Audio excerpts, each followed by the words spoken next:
नमस्कार दोस्तों, विकास एनालिसिस में आप सभी का स्वागत है। और दोस्तों, आज हम सी-टेट में पूछे गए पर्यावरण के प्रीवियस ईयर प्रश्न को देखेंगे दोस्तों, जो कि आपके आने वाले सी-टेट और टीचर भर्ती एग्जाम के लिए बहुत ही महत्वपूर्ण होंगे। तो दोस्तों, अगर आप हमारे चैनल पर पहली बार आए हैं तो प्लीज़ हमारे चैनल को एक लाइक और सब्सक्राइब सपोर्ट जरूर करिएगा। दोस्तों, ये जो प्रश्न होते हैं हम आपको पूरे प्रीवियस ईयर और एनसीईआरटी से लेकर कराते हैं दोस्तों, जो कि आपके आने वाले एग्जाम के लिए, टीचर के लिए दोस्तों, जितने भी एग्जाम हैं उनके लिए बहुत ही इंपॉर्टेंट होंगे। तो दोस्तों, आप इन वीडियो को जरूर देखिए और अपना प्यार जो है दोस्तों दिखाइए, इनको लाइक कीजिए और सब्सक्राइब जरूर करिए। चलिए दोस्तों, इन प्रश्न को हल करते हैं।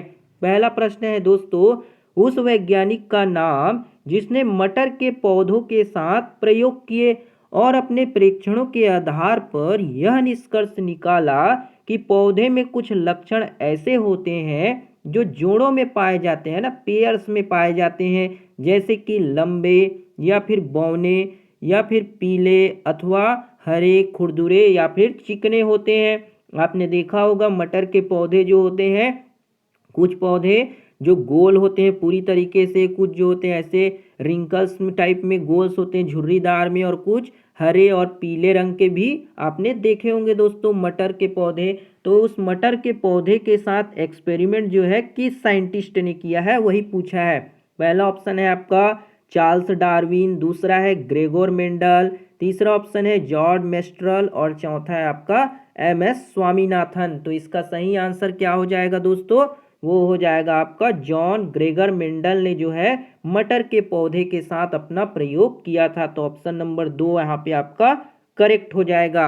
अगला प्रश्न देखते हैं दोस्तों, उस एक विकल्प को चुनिए जो अन्य से भिन्न है। जो विकल्प दिए गए हैं उनमें जो सबसे अलग होगा, ऑड होगा, उसको हमें बताना है, जैसे कि झील, पर्वत, तालाब, नदी और झरना।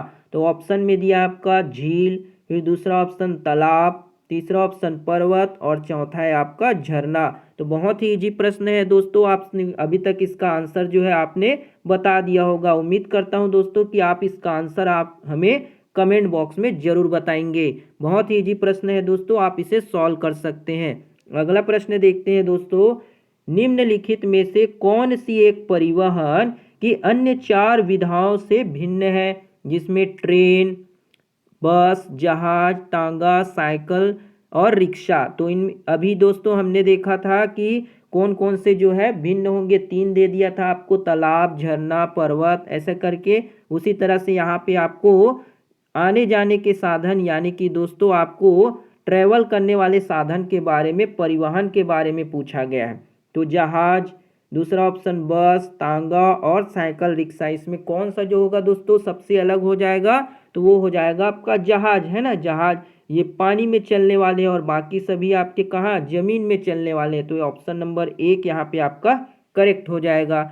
अगला प्रश्न देखते हैं दोस्तों, कर्नाटक में किसानों द्वारा खेत की मिट्टी को खोदकर नरम करने के लिए उपयोग किए जाने वाले औजार को क्या कहते हैं? कर्नाटक के जो किसान हैं दोस्तों, वो खेत की मिट्टी को खोदने के लिए और उसे नरम करने के लिए कौन से औजार का उपयोग करते हैं? पहला ऑप्शन है इलिंगे, दूसरा ऑप्शन है खुटी, तीसरा ऑप्शन है कुरीगे और चौथा है खुरपी। तो कर्नाटक के किसान कौन से औजार का उपयोग करते हैं दोस्तों मिट्टी को नरम बनाने के लिए? वो हो जाएगा आपका खूंटी, है ना। खूंटी का उपयोग जो है किसान लोग करते हैं। तो ऑप्शन 2 यहाँ पे आपका करेक्ट हो जाएगा।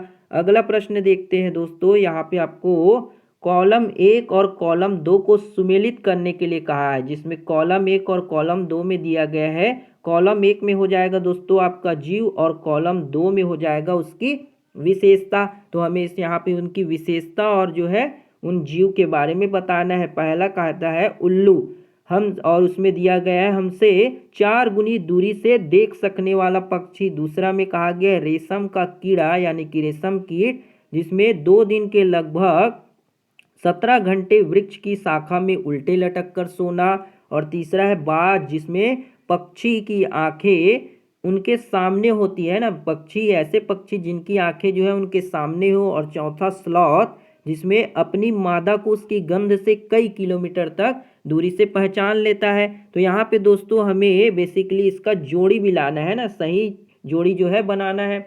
तो यहाँ पे आपका उल्लू, उल्लू जो होगा एक इसमें सही जोड़ी होगा दोस्तों। उल्लू जो हो जाएगा आपका वो क्या होगा, जिसकी ऐसा पक्षी है जिसकी आंखें जो है सामने की ओर होती है, तो इसका हो जाएगा आपका तीसरा।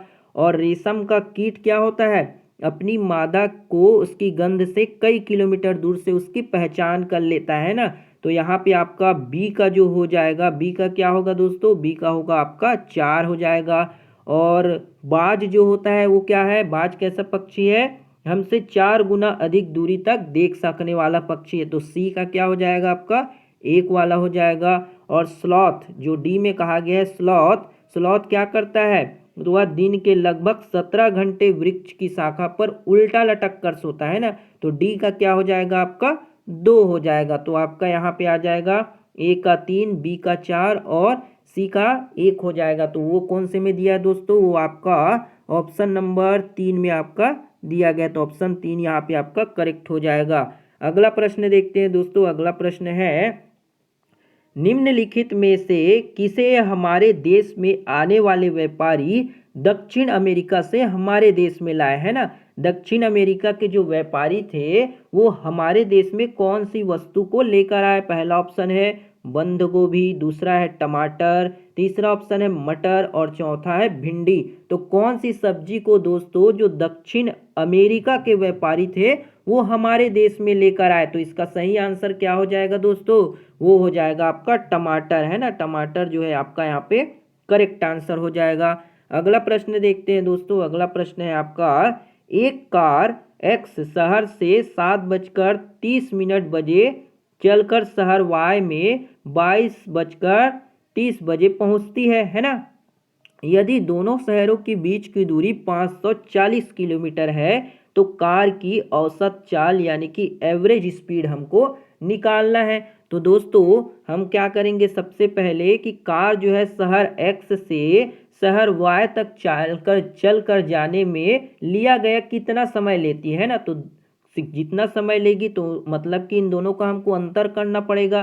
तो 7:30 से हम घटा देंगे 22:30 को घटा देंगे तो क्या आ जाएगा दोस्तों, यहाँ पे हम जो बड़ा रहेगा उससे घटाएंगे ना। तो आप हमने यहाँ पर अभी 22 को पीछे साइड लिख दिया है, तो हम उसको ऐसे भी लिख सकते हैं 22:30 मतलब कि 22:30 माइनस 7:30। जब इसको आप घटाएंगे तो कितना निकल के आएगा दोस्तों, तो 22 में 7 जाएगा तो वो जाएगा आपका 15 घंटा, है ना।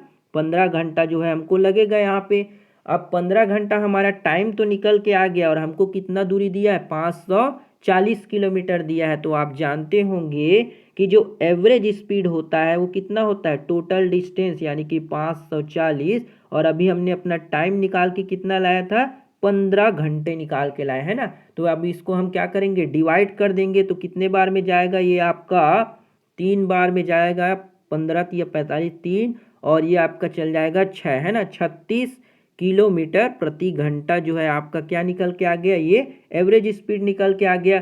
लेकिन हमने देखा ऑप्शन में तो सभी मीटर प्रति सेकंड में दिया हुआ है ना। तो मीटर प्रति सेकंड में बदलने के लिए हम क्या करेंगे, 36 को गुना कर देंगे 5/18 से, है ना। और ये 18 से 2 बार में कैंसिल हो जाएगा, और 5 का गुना 2 से करेंगे तो 5 दूनी 10, 10 मीटर प्रति सेकंड जो होगा आपका आंसर हो जाएगा, जो कि ऑप्शन नंबर 1 में आपका दिया गया है। तो ऑप्शन 1 जो होगा दोस्तों 10 मीटर प्रति सेकंड आपका करेक्ट आंसर हो जाएगा।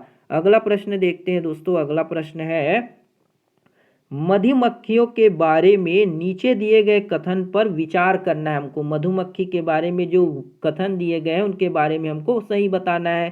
पहला ऑप्शन में कहता है, प्रत्येक छत्ते में एक रानी मक्खी होती है जो कि अंडे देती है। तो ये तो सही बात है कि प्रत्येक छत्ते में क्या होगी, एक रानी मक्खी होगी और अंडे देगी। तो ये तो सही बात है। दूसरा ऑप्शन में कहा गया है, एक छत्ते में केवल कुछ नर मक्खियाँ होती है। तो एक छत्ते में कुछ नर मक्खियाँ होगी, ये भी आपका सही है।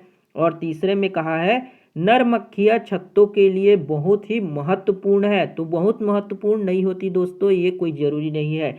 और तीसरे ऑप्शन चौथे में कहा गया है, छत्ते में अधिकांश मक्खियाँ काम करने वाली होती है। तो ये भी आपका सही कहा गया है कि छत्ते में जो अधिकांश मक्खियाँ होती है वो अपना अपना काम करती है। और पांचवा ऑप्शन, नर मक्खियाँ शहद के लिए फूलों का रस एकत्र करता है। तो ये तो बिल्कुल गलत है दोस्तों, नर मक्खियाँ जो होती है फूलों के लिए रस एकत्र नहीं करते, है ना।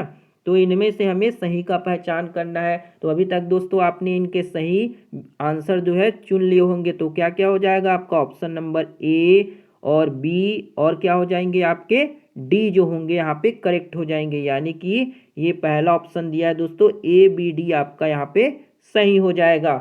अगला प्रश्न देखते हैं दोस्तों। अगला प्रश्न है, हमारे देश के उन 3 राज्यों का समूह कौन सा है जिसके समुद्र तट अरब सागर पर है ना। अरब सागर पर जो तट बसे हुए हैं उनके बारे में हमको 3 राज्य के बारे में बताना है।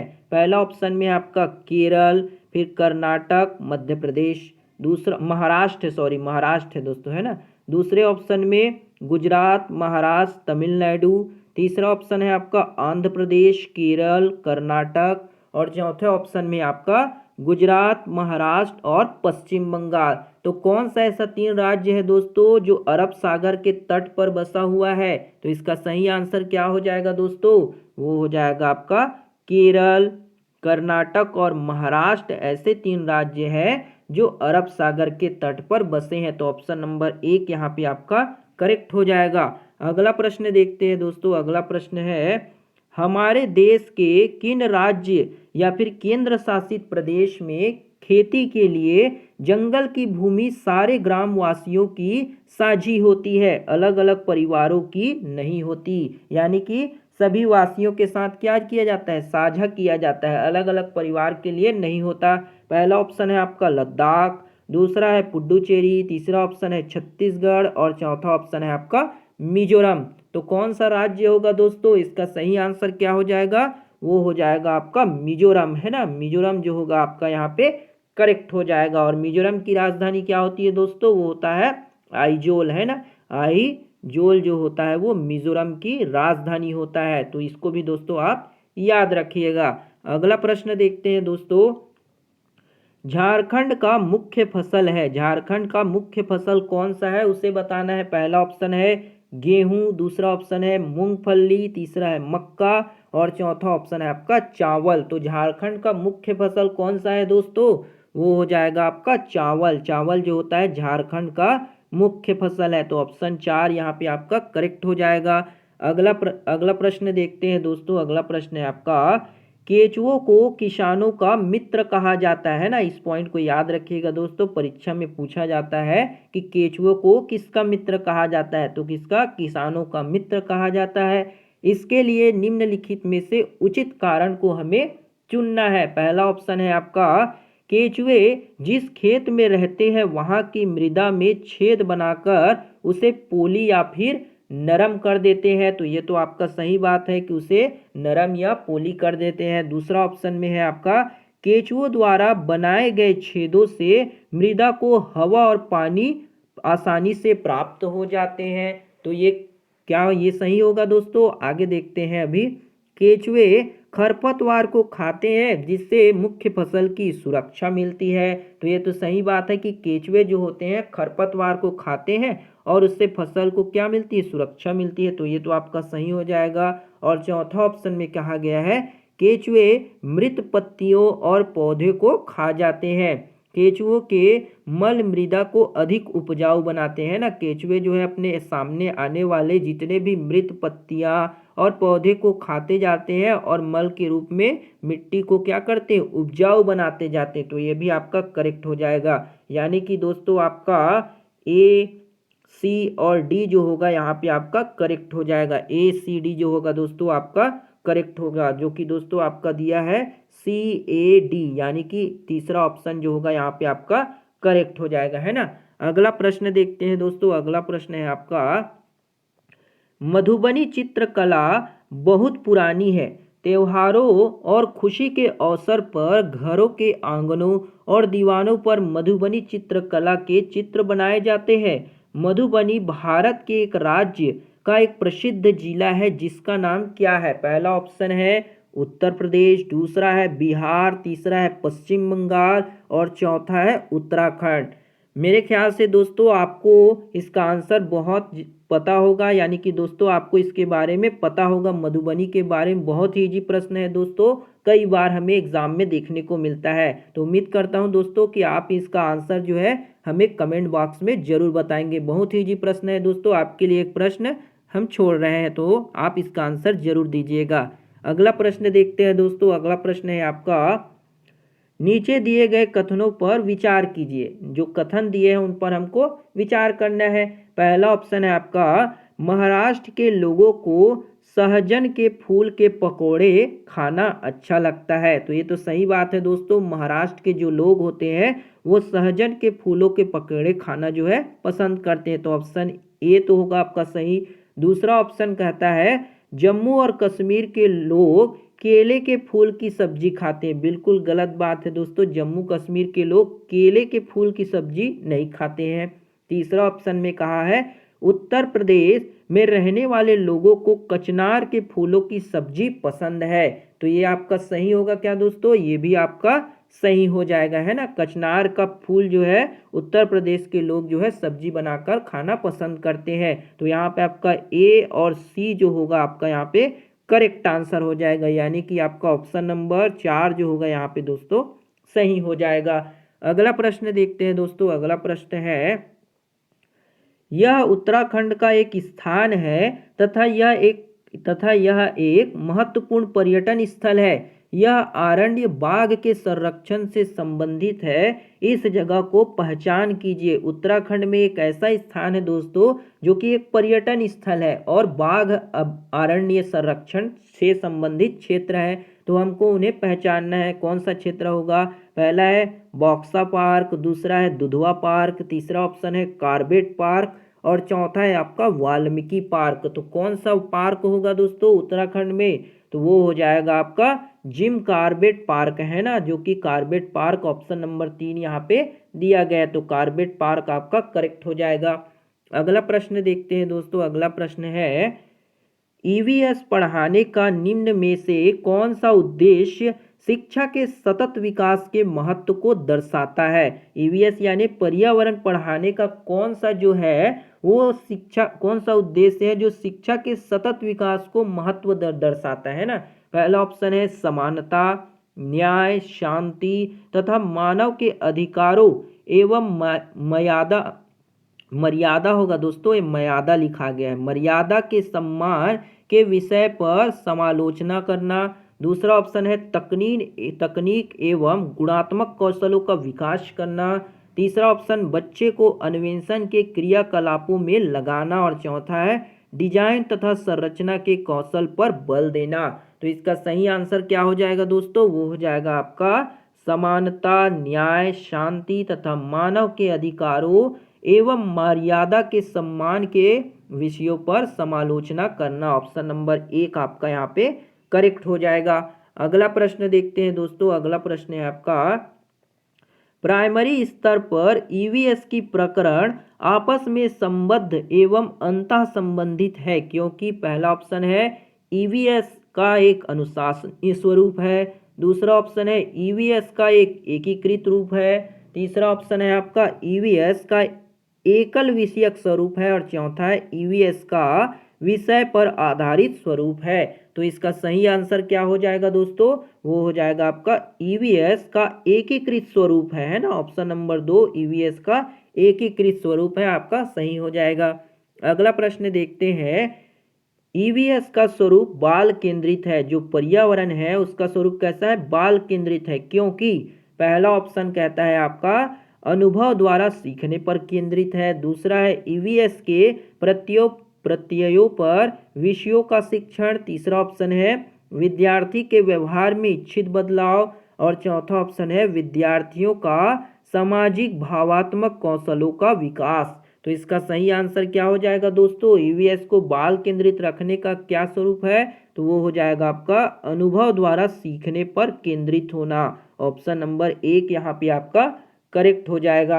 अगला प्रश्न देखते हैं दोस्तों। अगला प्रश्न है आपका, ईवीएस में निम्न में से कौन सा ईवीएस के पाठ्य चर्चा का उप थीम है ना, पाठ्य चर्चा का जो सब थीम है उसको बताना है। पहला ऑप्शन है खाद्य पदार्थ, दूसरा ऑप्शन है आपका संबंध, तीसरा है आश्रय और चौथा है आपका जल। तो कौन सा दोस्तों ईवीएस का पाठ्य चर्चा का उप थीम होगा, तो वो क्या होगा दोस्तों, वो हो जाएगा आपका संबंध, है ना। संबंध जो होगा आपका उप थीम हो जाएगा। तो ऑप्शन नंबर 2 यहाँ पे आपका करेक्ट हो जाएगा। अगला प्रश्न देखते हैं दोस्तों। अगला प्रश्न है आपका एनसीईआरटी की ईवीएस का अध्याय 23 पोचमपल्ली खाली स्थान पर आधारित है। अध्याय 23 जो है ईवीएस में पोचमपल्ली के बारे में बताया गया है, तो किस पर आधारित है।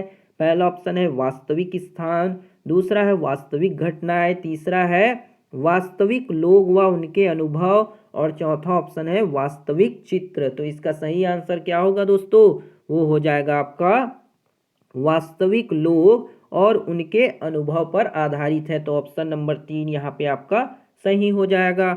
अगला प्रश्न देखते हैं दोस्तों। अगला प्रश्न है आपका निम्न में से कौन से क्रियाकलाप या क्रियाकलापों का सुझाव हमारे भोजन का उत्पाद कौन करता है प्रकरण खाद्य के प्रश्न को संबोधित करने के लिए उपयुक्त है। पहला ऑप्शन है किसानों के वृतांतों को साझा करना, दूसरा ऑप्शन कहता है आपका किसी खेत में जाना एवं अवलोकन करना, तीसरा ऑप्शन है आपका अंकुरण के लिए अनुकूल परिस्थितियों के लिए प्रयोग करना और चौथा है कुछ डबल रोटी एवं अन्य खाद्य पदार्थों को कुछ ही दिनों के लिए रख देना। तो कौन सा क्रियाकलाप जो है दोस्तों हमारे भोजन उत्पाद के लिए उपयुक्त होगा, तो इनमें से कौन सा सही हो जाएगा दोस्तों, वो हो जाएगा आपका ऑप्शन नंबर 1 में कहा गया है किसानों को वृतांतों में साझा करना, ये करेक्ट हो जाएगा आपका। दूसरा कहा गया है किसी खेत में जाना और उसका अवलोकन करना, ये भी आपका करेक्ट हो जाएगा। और तीसरा में अंकुरण के लिए अनुकूल परिस्थितियों के लिए प्रयोग करना, ये भी आपका यहाँ पे करेक्ट हो जाएगा। लेकिन फोर्थ ऑप्शन में कहा है केवल कुछ दिन के लिए रखना, ये रॉन्ग होगा दोस्तों। तो यहाँ पे आपका सही आंसर क्या होगा, ए बी सी, जो कि आपके ऑप्शन 1 में दिया गया। तो ऑप्शन 1 यहाँ पे आपका करेक्ट हो जाएगा, है ना। ऑप्शन नंबर 1 आपका यहाँ पे सही होगा। अगला प्रश्न देखते हैं दोस्तों। अगला प्रश्न है आपका ईवीएस को प्रामाणिक एवं अर्थपूर्ण सीखने के लिए क्षेत्र भ्रमण के माध्यम से शिक्षक निम्न का उपयोग कर सकता है। पहला ऑप्शन दिया गया है आपका संरचनात्मक कार्यपत्रक, दूसरा है असंरचनात्मक कार्यपत्रक, तीसरा है भ्रमण के लिए औपचारिक निर्देश और चौथा है आपका छात्रों के समूह एवं उनके नेतृत्व का गठन करना। तो इसका सही आंसर क्या हो जाएगा दोस्तों, वो हो जाएगा आपका पहला हो जाएगा संरचनात्मक कार्य पत्रक, है ना, क्योंकि ईवीएस को प्रामाणिक एवं अर्थपूर्ण तरीके से सीखना है भ्रमण के माध्यम से।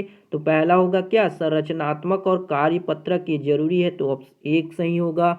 और क्या सही हो जाएगा दोस्तों, वो हो जाएगा आपका भ्रमण के लिए औपचारिक निर्देश भी, ये भी आपका सही हो जाएगा। और क्या होगा दोस्तों, तो वो हो जाएगा आपका छात्रों के समूह एवं उनके नेतृत्व का गठन, तो ये भी आपका सही हो जाएगा। लेकिन दूसरा में असंरचनात्मक बोला है, इसीलिए रॉन्ग होगा।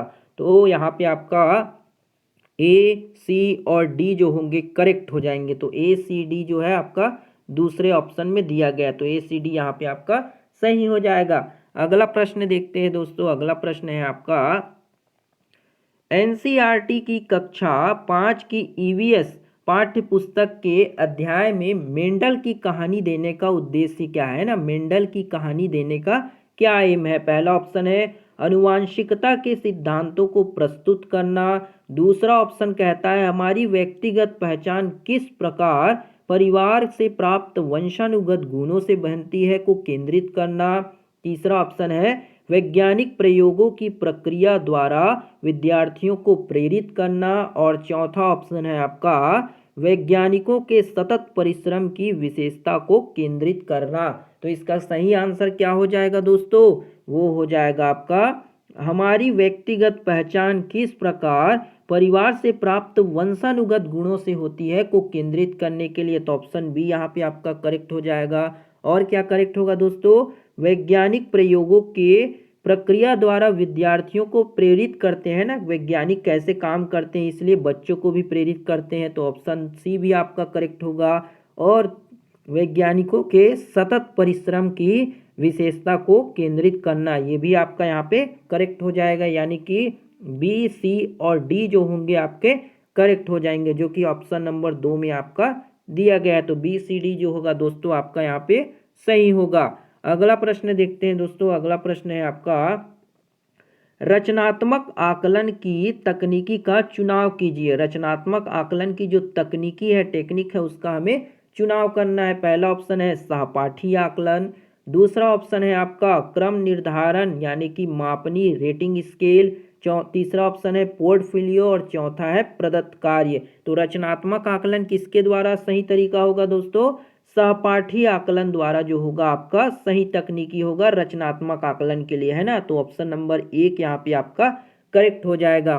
अगला प्रश्न देखते हैं दोस्तों। अगला प्रश्न है, निम्न में से कौन सा उपकरण अवलोकन की तकनीकी पर आधारित है? कौन सा जो उपकरण है अवलोकन की तकनीकी पर आधारित है? पहला ऑप्शन दिया आपका कागज पेंसिल टेस्ट, दूसरा है प्रदत्त कार्य, तीसरा है पोर्टफोलियो और चौथा है कार्य पत्रक। तो कौन सा उपकरण जो होगा दोस्तों अवलोकन की तकनीकी पर आधारित होगा? इसका सही आंसर क्या होगा? वो हो जाएगा पोर्टफोलियो जो होगा यहाँ पे आपका करेक्ट आंसर हो जाएगा, है ना। पोर्टफोलियो जो होगा यहाँ पे आपका सही होगा। अगला प्रश्न देखते हैं दोस्तों। अगला प्रश्न है आपका, विद्यार्थी किस प्रकार ईवीएस में सीख रहे हैं, इसका आकलन करने के लिए निम्न में से कौन सा सूचक उपयोग किया जा सकता है ना। विद्यार्थी पर्यावरण सीख रहे हैं तो उसका आकलन आप कैसे करेंगे ये पूछा गया। पहला ऑप्शन है आपका विचार विमर्श करके, दूसरा ऑप्शन है याद करके, तीसरा ऑप्शन है प्रत्याहन करके और चौथा है बता देना या फिर स्पष्ट कर देना। तो इसका सही आंसर क्या हो जाएगा दोस्तों? वो हो जाएगा विचार विमर्श करके आप विद्यार्थियों में ईवीएस कैसे सीख रहे हैं उनका आकलन जो है आप कर सकते हैं। तो ऑप्शन नंबर 1 यहाँ पे आपका करेक्ट हो जाएगा। अगला प्रश्न देखते हैं दोस्तों। अगला प्रश्न है, निम्नलिखित में से क्या पर्यावरण अध्ययन की कक्षा में शिक्षक के लिए आसान है? पहला ऑप्शन है विद्यार्थियों के विचारों को महत्व देना, दूसरा ऑप्शन है आपका विद्यार्थियों को सूचना देना, तीसरा ऑप्शन है आपका विद्यार्थियों को सीखने के अवसर प्रदान करना और चौथा है विद्यार्थियों को व्यस्त रखना। तो कौन सा जो होगा दोस्तों पर्यावरण अध्ययन की कक्षा में शिक्षक के लिए आसान होगा? तो इसका सही आंसर होगा विद्यार्थियों को सूचना देना, है ना। विद्यार्थियों को सूचना देंगे तो शिक्षक के लिए आसान हो जाएगा। ऑप्शन नंबर 2 यहाँ पे आपका सही होगा। अगला प्रश्न देखते हैं दोस्तों। अगला प्रश्न है आपका, निम्नलिखित में से क्या पर्यावरण अध्ययन के सीखने को प्रभावशाली संसाधन है ना। प्रभावशाली जो संसाधन है उसको हमें बताना है। पहला ऑप्शन है मॉडल द्वारा, दूसरा ऑप्शन है आपका कार्यपत्रक, तीसरा ऑप्शन है नैरेटिव्स और चौथा ऑप्शन चार्ट। तो इसका सही आंसर क्या हो जाएगा दोस्तों? पर्यावरण अध्ययन सीखने के लिए प्रभावकारी संसाधन कौन सा हो जाएगा? तो वो होगा नैरेटिव्स हो जाएंगे। क्या होंगे? नैरेटिव्स आपके करेक्ट हो जाएंगे, है ना। ऑप्शन नंबर 3 यहाँ पे आपका सही होगा। अगला प्रश्न देखते हैं दोस्तों। निम्नलिखित में से क्या पर्यावरण अध्ययन की कक्षा में विद्यार्थियों द्वारा पसंद किया जाएगा, है ना। विद्यार्थियों द्वारा पर्यावरण की कक्षा में किस चीज को पसंद किया जाएगा? पहला ऑप्शन है चित्रकला और शिल्पकला, दूसरा ऑप्शन है एकल कार्य, तीसरा ऑप्शन है आपका गृह कार्य का आकलन और चौथा है पाठ का स्पष्ट सारांश। तो कौन सा जो है दोस्तों विद्यार्थियों द्वारा पर्यावरण के अध्ययन के लिए कक्षा में पसंद किया जाएगा? तो वो हो जाएगा आपका चित्रकला और शिल्पकला को जो है विद्यार्थियों द्वारा पसंद किया जाएगा। तो ऑप्शन 1 यहाँ पे आपका करेक्ट हो जाएगा। अगला प्रश्न देखते हैं दोस्तों। पर्यावरण अध्ययन की कक्षा में विद्यार्थियों को अवसर मिलता है। पर्यावरण की जो कक्षा है उसमें विद्यार्थियों को किस चीज में अवसर मिलेगा? पहला ऑप्शन है परिभाषा सीखने का, दूसरा है प्रश्न पूछने का, तीसरा ऑप्शन है अवधारणाओं का कथन देने का और चौथा है वर्णन करने का। तो पर्यावरण की कक्षा में दोस्तों विद्यार्थियों को किस चीज में अवसर मिलेगा? तो वो मिलेगा प्रश्न पूछने का, है ना। अलग अलग बच्चे जो है प्रश्न पूछते जाएंगे। तो ऑप्शन 2 यहाँ पे आपका करेक्ट हो जाएगा। तो ये थी दोस्तों आपकी पर्यावरण के 30 महत्वपूर्ण प्रश्न दोस्तों, जिसको हमने आपको समझाने की कोशिश की है। उम्मीद है दोस्तों आपको ये वीडियो पसंद आया होगा। अगर वीडियो बढ़िया लगा हो दोस्तों तो एक लाइक ज़रूर करिएगा, शेयर, सपोर्ट और सब्सक्राइब ज़रूर करिएगा। मिलते हैं दोस्तों अगली वीडियो में, तब तक के लिए जय हिंद, वंदे मातरम।